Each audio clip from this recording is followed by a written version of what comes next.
اب جو گریٹنگز ہیں وہ السلام علیکم، لیکن وہ جب آتے تھے تو السلام علیکم السلام علیکم، سام کی معنی موت ہے، اے نبی آپ پر موت پڑے، اے مسلمانوں تم پر موت پڑے۔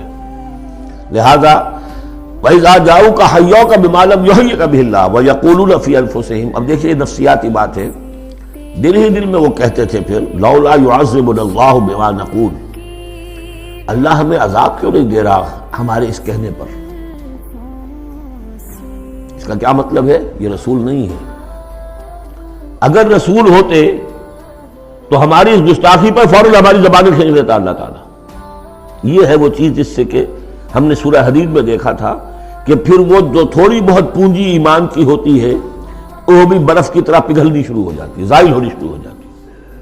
ایک شرارت کی، السلام علیکم یا رسول اللہ کہا، پھر اس کے بعد ہمیں پکڑ تو کوئی نہیں ہوئی۔ اس کا مطلب یہ اللہ کے رسول نہیں ہے۔ اللہ کے رسول ہوتے تو اللہ اپنے رسول کی یہ توہین اور یہ استہزاء کا بھی برداشت نہ کرتا۔ حسبہم جہنم، ان کے لیے تو اب جہنم ہی کافی ہے، موضوع ہے۔